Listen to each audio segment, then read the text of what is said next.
Professor Byung-ho stood in his office at the Galactic Institute of Military Strategy, staring at the message on his screen. His 3 pairs of eyes blinked in confusion as he read the name again. The institute was the most important military school in the galaxy. For 300 years, it had trained the best officers from 17 different species. Every semester, they invited famous military leaders to give special lectures. This semester's list included some of the greatest warriors in known space. Admiral Thexelon had conquered 14 star systems. General Vixara had never lost a battle in space. Master Tactician Colvin wrote the book that every military student studied.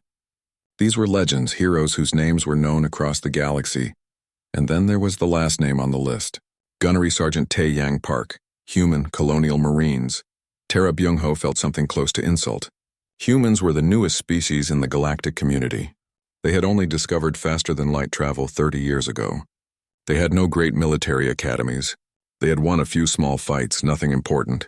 And now the dean wanted him to host a lecture from a human who was not even an officer, just a sergeant. A low-ranking soldier, he pulled up the human's service record. It was thin, basic training only, no formal education. His specialty was listed as infantry combat and small unit tactics. Nothing impressive. He had several medals, but Byung-ho did not recognize any of them. Most interesting were the 3 lines that said the same thing. Classified, classified, classified. What could possibly be classified about a sergeant's service record? The students were not happy either. Word spread quickly through the institute. A human was coming to lecture them. The reaction was mostly mockery and disbelief. Ji-woo, one of the top students, came from a family of famous Velkari generals. Her scales flushed dark blue with anger when she heard the news. She spoke loudly in the common areas about how insulting it was. A human? Teaching them? It was a joke. Hana was more careful. She was Telmuth, and her species was known for careful thinking. She did not mock the human openly, but she was very skeptical. What could a primitive species teach them about warfare? The Telmuth had been fighting wars for thousands of years before humans even built their first city. Dong-hyun was the most competitive student in the advanced tactics class. He was Kryn, a warrior species that valued strength and honor above all. He saw the humans' visit as a chance to prove how much better traditional military doctrine was. He planned to ask difficult questions and expose the humans' ignorance in front of everyone. When Gunnery Sergeant Park arrived, he surprised everyone by being completely ordinary. Humans were average height by galactic standards, not particularly strong, not especially fast. Nothing about their biology was impressive. Tae-Yang wore a simple dress uniform and spoke quietly. He spent 3 days before his lecture just walking around the institute, watching classes and asking questions. Ji-woo encountered him in the library one evening. He was reading texts on galactic military history, taking notes on a data pad. She could not help herself. She walked over and asked in a sweet, condescending voice if he understood the material. After all, it was quite advanced. Tae-Yang looked up at her and smiled slightly. It was not a warm smile. It was something else, something Ji-woo could not quite identify. He said he was trying to understand. That their wars were very interesting. Very organized. The way he said organized made Ji-woo pause. There was something in his tone that was not admiration. It was not confusion either. It was something that made her uncomfortable, though she could not explain why. She left quickly, suddenly not wanting to continue the conversation. The day before the lecture, Professor Byung-ho decided he should brief Tae-Yang on what to expect. He wanted to help the human avoid embarrassing himself too badly. It would reflect poorly on the institute if their guest lecturer failed completely. He found Tae-Yang in the Combat Simulation Center. It was late, well after hours. The human was running through tactical scenarios alone. Byung-ho stood at the observation window and watched. What he saw made no sense. The scenario was designed for squad-level tactics. There were optimal firing positions marked in green. Superior cover locations were highlighted. The best approach vectors were calculated and displayed. It was a teaching scenario, designed to show students the correct way to fight. Tae-Yang ignored all of it. He avoided the optimal firing positions. He abandoned the superior cover. He made choices that violated every basic principle of tactics that Byung-ho taught. The human's approach was wrong in every way that mattered, and yet, he won. Decisively, completely. The simulated enemy force was eliminated in half the expected time with minimal casualties. Byung-ho entered the simulation room, his mind racing to understand what he had just witnessed. Tae-yang was reviewing the playback, making notes. He did not look surprised or proud. He looked thoughtful, analytical. The professor tried to be diplomatic. He commented that the scenarios were interesting teaching tools, useful for learning basic principles. Tae-yang nodded slowly. He said they were interesting. Very clean. Very predictable. He paused, then added that they were nothing like the real thing. Byung-ho felt a chill run through his body. The way the human said that. The calm certainty in his voice. The distant look in his eyes, as if remembering things that happened far from this safe, clean simulation room. For the first time, Byung-ho wondered if maybe the dean had not made a mistake. Maybe there was a reason this unremarkable sergeant had been chosen. Maybe those classified lines in his service record meant something important. Maybe humans understood something about war that the rest of the galaxy had forgotten or never learned. He tried to ask more questions, but Tae-yang politely declined. He said he would explain everything in the lecture tomorrow. He thanked Byung-ho for the hospitality and returned to his quarters. Byung-ho walked back to his office slowly. His 3 pairs of eyes saw everything clearly, but his minds could not process what they meant. He had been teaching military strategy for 47 years. He had trained generals, admirals, and fleet commanders. He thought he understood warfare, but now, thinking about the human's calm voice and distant eyes, thinking about the way he had won the simulation by doing everything wrong, thinking about those 3 classified lines in a sergeant's service record, Byung-ho felt the first stirring of genuine concern. What had the dean invited into his classroom? What was he about to unleash on his students? And most troubling of all, what did humanity know about warfare that made their quiet sergeant more concerning than admirals who had conquered solar systems? Tomorrow would bring answers. The lecture hall was already fully booked. Students from other departments had requested permission to attend. There was curiosity, mockery, and anticipation in the air. Everyone wanted to see the human make a fool of himself. Only Byung-ho suspected they might see something very different. Something that would change how the galaxy thought about the newest species to join their community. Something that would make them realize that humanity's peaceful behavior for the past 30 years might not be weakness or ignorance. It might be choice. A very deliberate choice by a species that understood war far better than anyone realized. He did not sleep well that night. The lecture hall was completely full. 200 seats and every single one was taken. Students stood along the walls and sat in the aisles. Word had spread about the human lecturer, and everyone wanted to watch. Most came expecting entertainment. They would see a primitive soldier try to teach advanced tactics to the best students in the galaxy. It would be funny. Professor Byung-ho introduced Gunnery Sergeant Park carefully. He mentioned that the human came from Earth's colonial marines. He said that Tae-yang had extensive field experience. He did not mention that the human had no formal military education or that he was only a sergeant. Those details would become obvious soon enough. Tae-yang walked to the podium. He looked relaxed, almost casual. He wore his dress uniform properly, but there was nothing stiff or formal about his manner. He looked around the room, making eye contact with students in different sections. Then he began.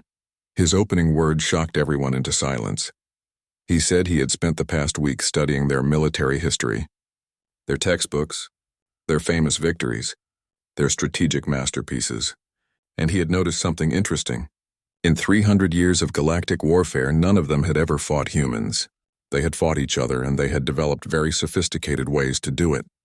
Today, he would explain why everything they learned at this institute would get them killed on a human battlefield. The room exploded with noise, students talking, arguing, protesting. Ji-woo's scales turned dark with anger. Dong-hyun leaned forward, his warrior instincts triggered. Even the normally calm students looked offended. Only Hana sat quietly, her analytical mind already working on what the human actually meant. Professor Byung-ho prepared to intervene, to calm things down before they got worse. But Tae-yang simply waited. He did not look angry or defensive. He just stood there calmly until the noise died down naturally. Then he brought up a holographic display. It showed a famous battle from galactic history, the Siege of Kelvin 4. Every student knew it. It was studied in basic tactics class as an example of perfect military coordination. Tae-yang walked them through it. 3 fleets working together perfectly, supply lines secured, communication maintained, siege lines established according to doctrine. The defending force was given chances to surrender with honor. When they refused, the assault followed all the rules for urban warfare. Civilian casualties were minimized. Infrastructure was preserved. Military targets were engaged properly. The city fell in 47 days. A perfect victory. Then he said something that made everyone forget to breathe. He said it was beautiful, perfect textbook, and it would take a human force 1/10 that size about 6 hours. The room exploded again. This time Dong-hyun stood up, his voice loud and angry. He demanded that the human explain such an impossible claim. Jiwoo was openly laughing, but it was angry laughter. Other students shouted questions and insults. Tae-yang zoomed in on one section of the holographic battle. He pointed to the siege lines. He explained that the galactic forces maintained a perimeter exactly 2.7 kilometers from the city walls. Standard doctrine. Far enough to avoid defensive fire, close enough to prevent resupply. Artillery positioned according to optimal range calculations. Command post protected and centrally located. He paused, then said simply that humans would not do any of that. What followed was a systematic destruction of everything the students thought they knew about warfare. Tae-yang explained how humans would approach the same battle. No siege lines. Marines would infiltrate the city immediately. Small teams. Night insertion. No electronic signatures. No formal communications because the enemy would intercept them anyway. No command post because it was just a target waiting to be destroyed. No preservation of infrastructure, because if a building might contain enemies, it became rubble. No opportunities for honorable surrender because in human warfare, surprise was more valuable than honor. Jiwoo stood up, her voice shaking with anger. She said that was not warfare. That was assassination, terrorism. It was uncivilized. Tae-yang nodded. He agreed completely. He said it was also how humans had been fighting each other for 12,000 years. Other species discovered faster than light, travel and started fighting according to rules and conventions. Noble, efficient, organized humans discovered faster than light travel and brought their wars with them. They did not fight civilized wars because they had never known any other kind. Hana spoke up for the first time. Her voice was calm and analytical. She said to prove it. Run the simulation. Show them. Tae-yang agreed immediately. The class moved to the Tactical Simulation Center. The large room had multiple simulation pods and a central display where observers could watch. Dong-hyun volunteered quickly to command the defending force. He would use the historical defense of Kelvin 4, a strong position that had held for 47 days against overwhelming numbers. Tae-yang took command of a human marine unit. 1 platoon. 40 Marines against Dong-hyun's reinforced battalion of 1,500 defenders with fixed fortifications. Professor Byung-ho was concerned. This was not a fair test. The numbers were ridiculous. Perhaps they should adjust them to make it more balanced. Tae-yang said quietly that the numbers were fine. They could begin. The simulation loaded. Dong-hyun's forces were positioned perfectly. His defenses were exactly as the textbooks taught. The battalion's sensors swept all the approaches. Supply lines were secured. Overlapping fields of fire covered every route into the city. It was the kind of defensive position that typically required attackers to have 3 times as many troops and weeks of preparation. The simulation started. For the first hour, nothing happened. The sensor net showed no contacts. No movement, nothing. Dong-hyun smiled. The human was probably trying to figure out how to even approach the defenses without being detected and destroyed immediately. Then Hana noticed something. She was watching Tae-yang's expression. He did not look confused or worried. He looked calm, patient, like someone waiting for something to finish. Professor Byung-ho finally asked if there were technical difficulties. Perhaps they should restart the simulation. Tae-yang said there was no need. They were exactly where they needed to be. Dong-hyun laughed from his command station. He said the human had not even entered the combat zone. His sensors showed nothing within 10 kilometers. Tae-yang agreed. He said the sensors were excellent, very sophisticated. The Marines could not get past them, so they went under them. On the tactical display, red markers suddenly appeared inside Dong-hyun's perimeter. not at the edges where all the defenses were concentrated, but scattered throughout the urban center, 12 separate locations, all appearing at the same time. The human Marines had spent the entire first hour moving through the city's storm drain system. The sewers, infrastructure that was not considered militarily relevant and therefore was not monitored. The students learned that most species found moving through sewers psychologically unbearable. The darkness, the confined spaces, the toxic environment, the risk of getting trapped. It violated basic tactical safety principles. Humans apparently did not share these concerns. Jiwoo protested. She said that was cheating. The sewers were not part of the tactical environment. Taeyang replied that they were on Earth. Every city fight humans had for the last 8,000 years involved sewers, tunnels, subways, basements, and drainage systems. If it was underground and they could fit through it, they used it. What happened next shattered every principle of organized warfare the students had learned. The 12 Marine fire teams did not mass for a coordinated assault. They did not establish a base of operations. They did not set up supply lines. Instead, they attacked everything and nothing at the same time. One team hit a supply depot and vanished before response forces arrived. Another team ambushed a patrol and disappeared into a building. A third team fired a few shots and withdrew, drawing defenders away from real objectives. A fourth team took a building but abandoned it immediately when defenders responded. Teams 5 through 7 attacked 3 different locations simultaneously, but none of them were important military targets. Dong-hyun tried to respond properly. He sent quick reaction forces to each contact. He attempted to surround and eliminate the human teams. He repositioned his defenses to cover the breaches. Nothing worked. Every response arrived seconds too late. Every attempt at encirclement found the Marines already gone. Every defensive position was avoided or bypassed. Worse, the humans seemed to be hunting his response forces. Units sent to investigate attacks became targets themselves. Dong-hyun's force was bleeding strength with every engagement. And he had not eliminated a single human Marine.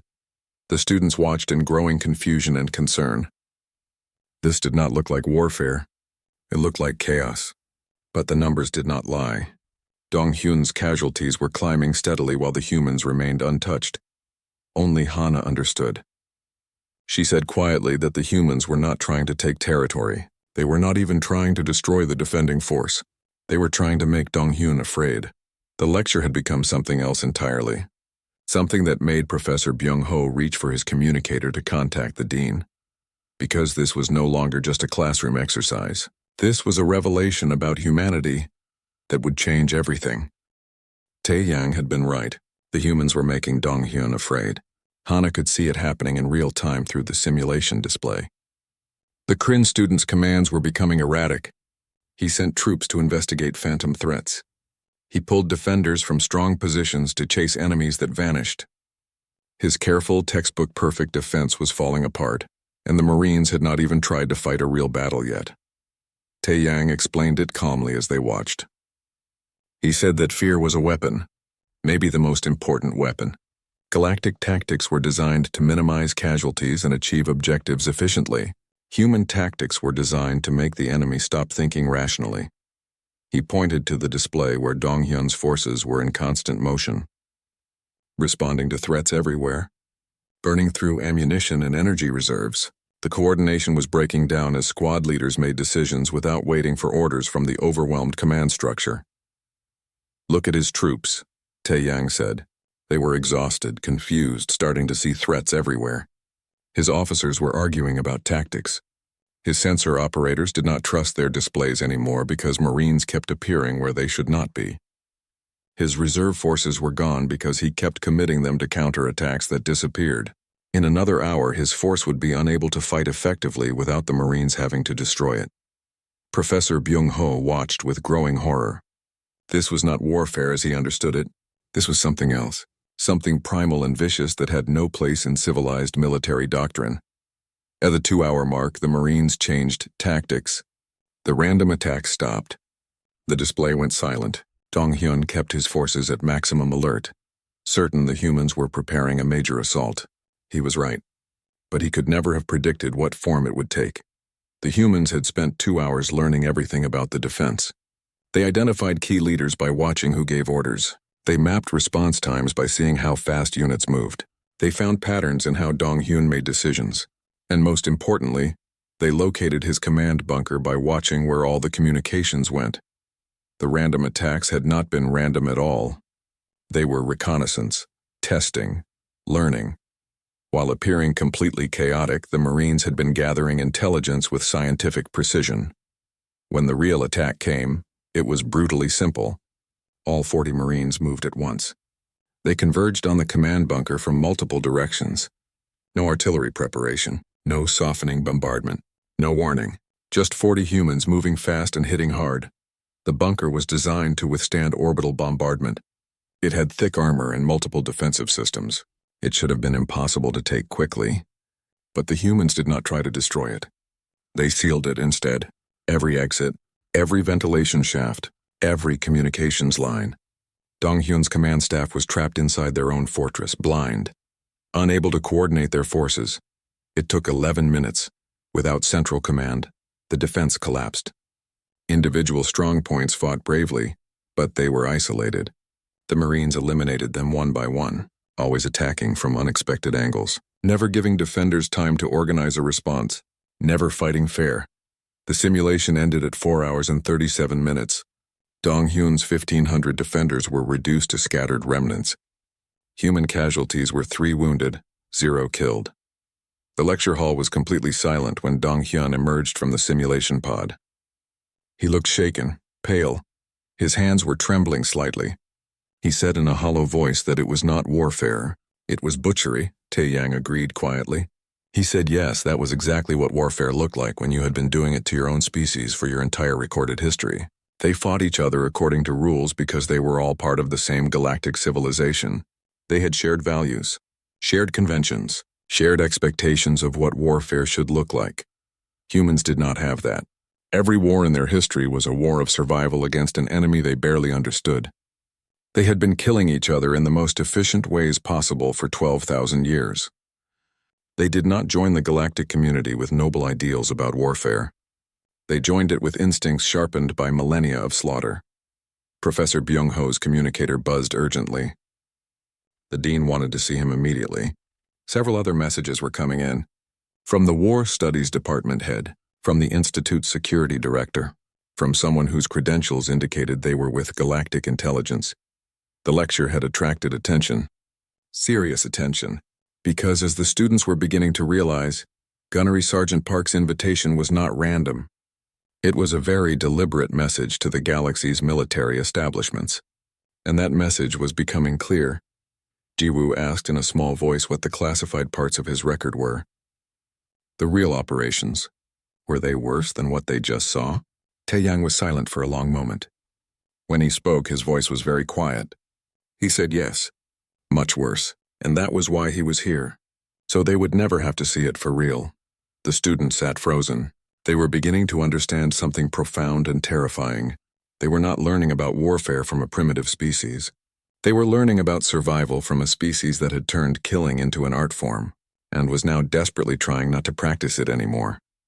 Byung-ho excused himself and hurried to the dean's office. He found it crowded with people who should not be there. Military observers, intelligence officers, senior officials from multiple galactic powers. They had been watching the simulation feeds in real time. Admiral Chul-Soo of the Velkari Strategic Command spoke first. He said the demonstration confirmed their worst concerns about human military doctrine. More troubling was that the gunnery sergeant was clearly holding back significantly. Holding back? Byung-ho could not believe it. The human had just dismantled a reinforced battalion in under 5 hours, with a force 1/37th its size. Commander Young-soo of the human colonial navy was also present.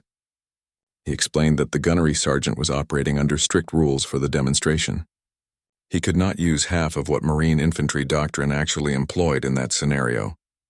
No chemical weapons, no biological agents, no targeting civilian infrastructure, no hostage situations, no false surrender tactics, no torture of prisoners for intelligence, no summary executions to demoralize defenders. The room went very quiet. Byung-ho felt his blood run cold.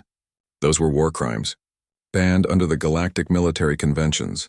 Commander Young-soo agreed. Banned in galactic warfare. Humans signed those conventions and honored them in dealings with other species. But the conventions only applied to warfare between spacefaring civilizations. They said nothing about what humans did to each other for 12,000 years before they developed faster-than-light travel. Director So-Yun of the Galactic Intelligence Cooperative leaned forward. She said that was what concerned them. Humanity had refined warfare against itself to a degree that was frankly terrifying. The question was what would happen when those capabilities were turned against galactic powers. General Kyung-sik brought up a galactic map. 3 systems on the human frontier were highlighted.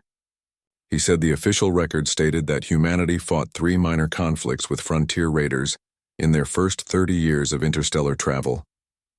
Small fights, quickly resolved. That was the public version. He explained what really happened.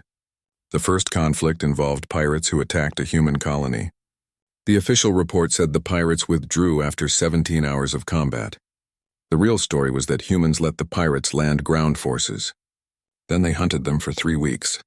The pirate organization effectively ceased to exist, not because it was destroyed in battle, but because the survivors were so psychologically damaged they could not function. The second conflict was a territorial dispute. Official report said it was resolved through negotiation. Reality was that humans infiltrated an enemy flagship and left a bomb in the admiral's quarters. They did not detonate it, they just left a note saying they could have. The battle group withdrew immediately. The third was a trade dispute. Official report said it was settled diplomatically. Actual events were that humans stormed an occupation force and took every officer prisoner. When the enemy fleet arrived, they found their commanders bound and seated in a docking bay, visible from space, with a message saying they would stay alive if the fleet left. The fleet left, Admiral Chulsu summarized. In every conflict, humans avoided conventional military engagement. They used psychological warfare and strategic brutality to achieve objectives without fighting the kind of wars the galaxy understood. It was effective but completely outside their frame of reference. Byung-ho asked why invite them to lecture if human tactics were so concerning. Why demonstrate them to their best military students? Dean Junho answered. They needed to know. For 3 decades, they watched humanity avoid real conflicts. Humans negotiated, traded, and generally behaved like civilized beings. But there were always questions, concerns. 3 minor incidents that did not make sense. They needed to understand what they were dealing with. Commander Young-soo added that the human government agreed to this demonstration because they needed everyone to understand too. Humans were not hiding what they were. The second day of lectures was different.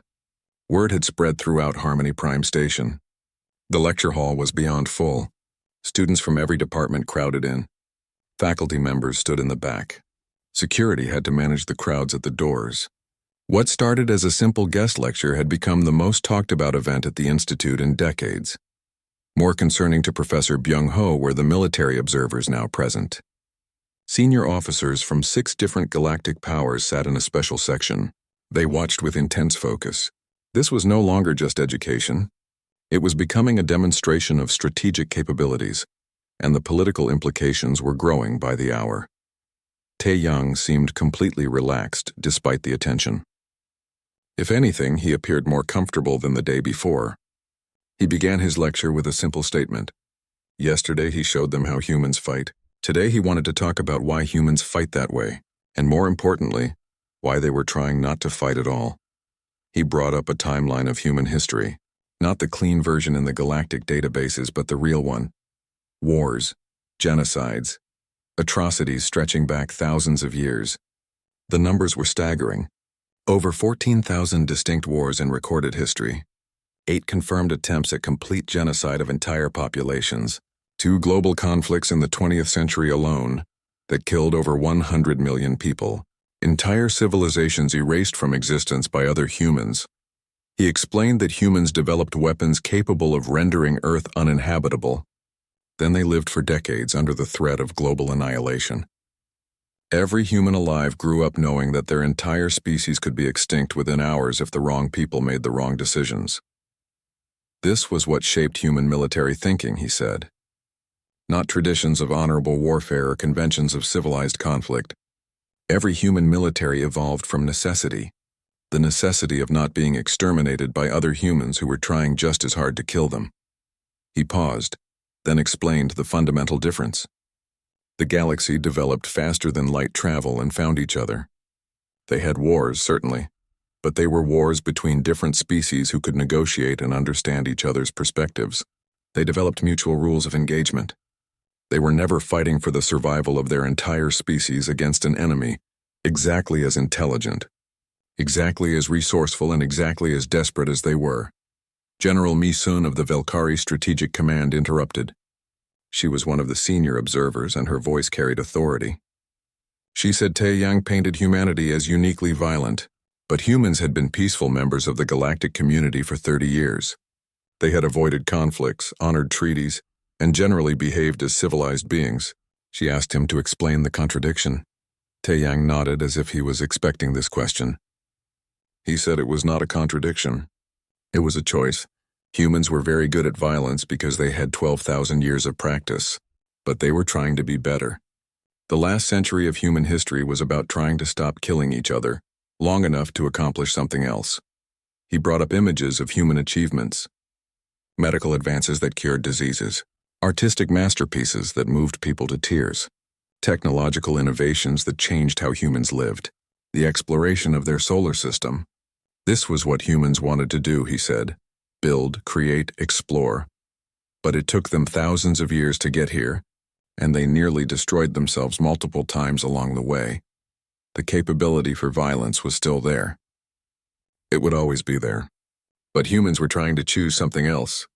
And that was why humanity wanted to be part of the galactic community, not to conquer or dominate, but to learn from species that figured out how to live peacefully with each other. The galaxy had something humans were still struggling to achieve: genuine cooperation without the constant threat of extinction. Admiral Wu Jin of the Kryn Supremacy stood up. The Kryn were the galaxy's most traditionally martial species. Their entire culture was built around honor, glory, and military prowess. His tone was challenging. He said the demonstration yesterday was impressive against a static defense and students. But war was not fought in simulations. He proposed a different test: human Marines against Kryn shock troops in a live-fire exercise. Real soldiers, real combat conditions. He wanted to see if unconventional tactics worked against warriors who spent their entire lives training for war. The room erupted. A live-fire exercise between human and alien forces had never been conducted. It would be unprecedented and extremely dangerous. Commander Young-soo started to stand to object, but Tae-yang spoke first. He accepted with conditions: non-lethal ammunition only, full medical teams standing by, clear rules of engagement, and they would stop immediately if anyone was seriously injured. Admiral Wu Jin smiled with satisfaction. His troops were stationed on training facilities on the secondary moon. They could arrange the exercise within 48 hours. Professor Byung-ho was horrified. This had escalated far beyond an academic lecture. But Dean Jun-ho, after quick consultation with the military observers, approved it. The institute would officially sponsor it as an advanced tactical demonstration. The next 2 days were intense. Hana, Ji-woo, and several other students were granted permission to observe the human Marines as they prepared. What they saw was both enlightening and disturbing. Human preparation was nothing like galactic military training. There were no parade formations, no speeches about honor or duty. Instead, Tae-yang and his Marines spent hours in quiet discussion. They reviewed intelligence on Kryn physiology, psychology, and tactics. They studied footage of Kryn training exercises with the intensity of scientists analyzing a new species. Hana observed one planning session and said they were looking for weaknesses. Tae-yang corrected her. They were looking for everything: strengths, weaknesses, patterns, preferences. The Kryn were formidable warriors. They were stronger, faster, and more aggressive than humans. In a fair fight, they would destroy the Marines. Ji-woo said quietly that the humans would not fight fair then. It was not quite a question. Tae-yang replied that there was no such thing as a fair fight. There were only fights you won and fights you lost. They planned to win. One of the Marine squad leaders, Corporal Hyun-woo, added his perspective. The Kryn thought of combat as a test of skill and courage. They wanted to prove they were better warriors. Humans did not care about being better warriors. They just wanted the Kryn to lose. On the evening before the exercise, Commander Young-soo pulled Tae-yang aside. The students watching from a distance could see the conversation was serious. Later, Hana managed to speak with the commander privately. He told her this exercise was more important than she realized. Several galactic powers were watching how humanity performed. If they succeeded, it demonstrated that human military capabilities were genuine. If they failed, it suggested they were not the threat some believed. Either outcome had significant diplomatic implications. Hana asked what outcome he wanted. Commander Young-soo considered carefully. He said he wanted other species to understand that humanity was capable, but not aggressive. Competent but not expansionist. They wanted to be taken seriously without being feared. It was a difficult balance. Hana asked what would happen if they were feared anyway. Then they would have to work harder to prove they were trustworthy. He paused before continuing. Fear could prevent wars, but it could also cause them. People did irrational things when they were afraid. They were trying to avoid that. The night before the exercise, the human Marines were quiet. They checked equipment and reviewed plans. They spoke in low voices. There was no bravado, no excitement. They approached the upcoming confrontation the way professionals approached any difficult job, with careful preparation and grim determination. Tae-yang found a moment alone on an observation deck overlooking the training moon. Hana, unable to sleep, discovered him there staring at the surface where tomorrow's exercise would take place. She asked if he was worried. Always, he admitted. The Kryn were excellent soldiers. This would not be easy, but you will win, she said, probably. He was quiet for a moment. That was what worried him. If they won convincingly, they confirmed everyone's fears about human capabilities. If they barely won or lost, people would think humans were not as dangerous as believed, and someone might make the mistake of testing them for real. Either way, the outcome would shape how the galaxy saw humanity for years to come. Hana asked what he wanted people to see. He wanted them to see humans as they actually were. Capable of terrible violence, yes, but also trying very hard not to be violent. They had spent their entire history fighting. They were tired. They wanted to do something else. He looked at her directly. He wanted people to understand that the reason humans were so good at war was exactly why they were trying to avoid it. In 48 hours, the galaxy would get its answer. The Institute's academic lecture had become something far more significant. A demonstration of human military capabilities that would reshape diplomatic and strategic calculations across known space. And Gunnery Sergeant Tae-yang Park, who came to teach a simple class, would find himself at the center of galactic attention, exactly where human command wanted him to be. The training facility on the secondary moon had been transformed. 20 square kilometers of urban terrain, buildings, streets, underground infrastructure.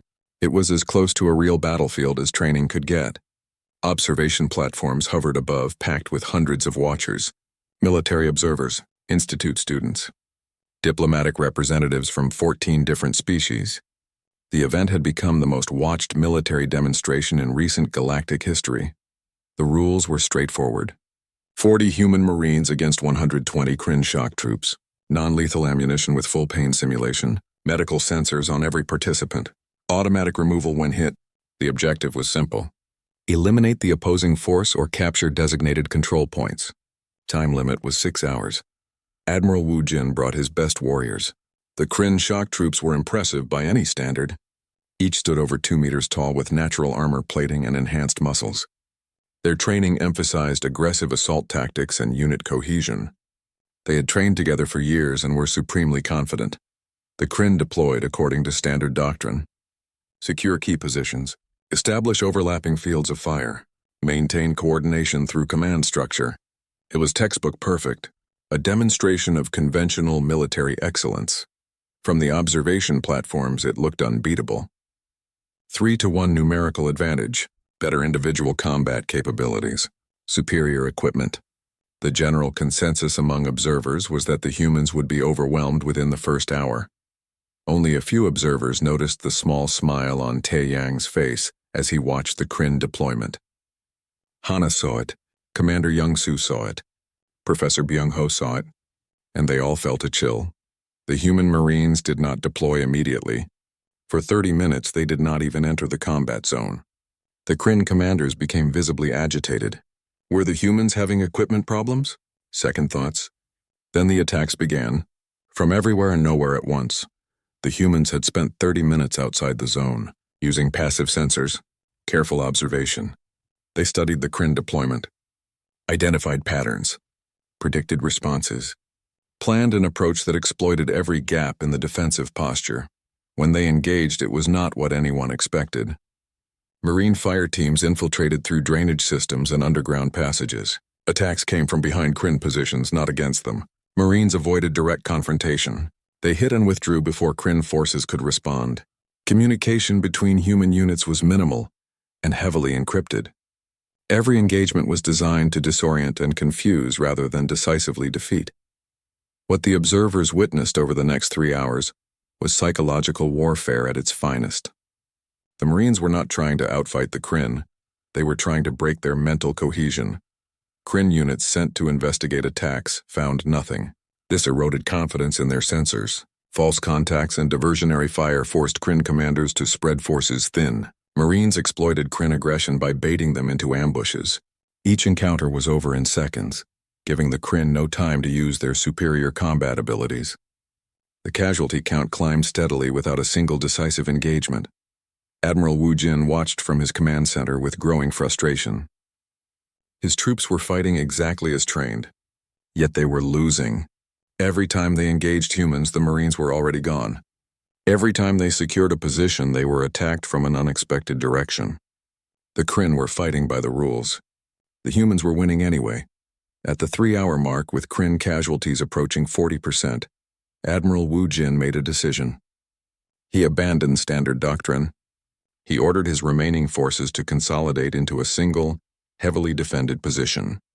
If the humans would not fight conventionally, he would force them to by making it impossible to use hit-and-run tactics. It was sound tactics. 80 warriors in a defensible position, clear sightlines, no underground access, overlapping defensive sectors. To take it, the Marines would have to assault directly. For the first time, humans faced a situation where unconventional tactics did not provide easy advantage. The observers leaned forward, expecting to finally see a conventional assault. Instead, the Marines did nothing. For 30 minutes, there were no attacks, no movement, no contact. The Kryn held position, waiting for an assault that did not come. Then Taeyang's voice came over the open channel. He addressed Admiral Wu Jin directly. He said the Admiral's position was tactically sound. A direct assault would be costly for the Marines, so they were not going to assault it. They were going to wait, he explained calmly. The Admiral had 80 warriors in that fortress. The Marines had disabled supply lines. The Kryn had no water resupply, no food, no ammunition reserves beyond what they carried. In a real scenario, they could hold that position for approximately 18 hours before combat effectiveness degraded. The humans could wait. The statement sent ripples through the observation platforms. The humans were not trying to win through combat superiority. They were trying to win by making combat irrelevant. Admiral Wu Jin responded with barely controlled fury. He asked if the human would have them surrender without fighting. That was not the Kryn way. Taeyang replied calmly that he was aware, which was why he was giving a choice. The Kryn could sortie from their position and engage directly. Their warriors were superior in individual combat.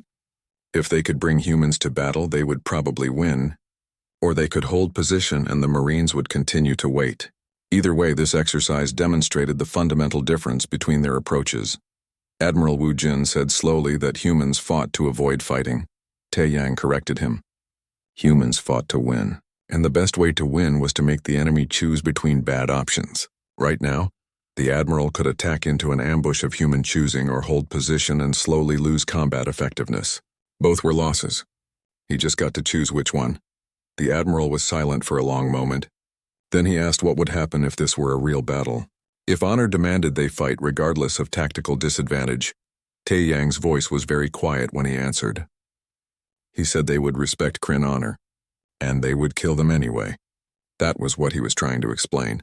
Human warfare was not about honor or glory or proving superiority. It was about survival. Humans had been playing survival games against themselves for thousands of years. They were very good at it, and they did not want to have to be good at it anymore. Admiral Wu Jin ordered his forces to stand down. The exercise ended not with a dramatic battle, but with quiet acknowledgement of tactical reality. The humans won without fighting a decisive engagement. Somehow that was more impressive than if they had won through combat. The debriefing was somber. Taeyang walked the observers through each phase. He explained the reasoning behind every decision. It was brutally honest. In individual combat, Kryn warriors would destroy human marines. They were stronger, faster, better trained for direct confrontation, so humans avoided direct confrontation. They exploited infrastructure the Kryn did not consider militarily relevant. They attacked psychology instead of positions. They turned Kryn strengths into vulnerabilities. Unit cohesion, aggressive tactics, warrior honor, all became weaknesses. He paused, then added that this was what human warfare looked like when they were trying to be restrained. They followed the rules, used non-lethal force, avoided psychological operations that would be war crimes. In a real conflict, without those restrictions, it would be much worse. In the days following, implications rippled through the galactic community. Military academies requested copies of the exercise footage. Intelligence services reassessed evaluations of human capabilities. Diplomatic channels buzzed with discussions about humanity's role in galactic affairs. Professor Byung-ho found Taeyang one final time before the human contingent departed. He said the sergeant accomplished what he came to do. The galaxy now understood that humanity was formidable. Taeyang replied that was not quite what they wanted. They wanted people to understand they did not want to be formidable. They wanted to be peaceful. But if forced to fight, they would do whatever was necessary to win. That was the message. Byung-ho asked if it would work. Would this demonstration prevent conflicts or provoke them? Taeyang admitted he did not know. But they had to try. The alternative was letting other species discover human capabilities during an actual conflict. That would be worse. Hana joined them with Jiwoo and several other students. They came to say goodbye and thank Taeyang for the most important lesson of their education. Taeyang asked Byung-ho what he would tell future students. The professor considered carefully. He would tell them they had been teaching warfare according to galactic conventions and standards, that they focused on efficiency, honor, and civilized conduct, and that they needed to understand there was one species that approached warfare from a completely different paradigm, not better or worse, just different. Hana added that she would tell people the humans showing their capabilities was an act of trust. They were being transparent about what they could do because they did not want to have to do it. Taeyang smiled slightly. That was exactly right. Transparency was their best weapon now. If everyone knew what a human conflict would look like,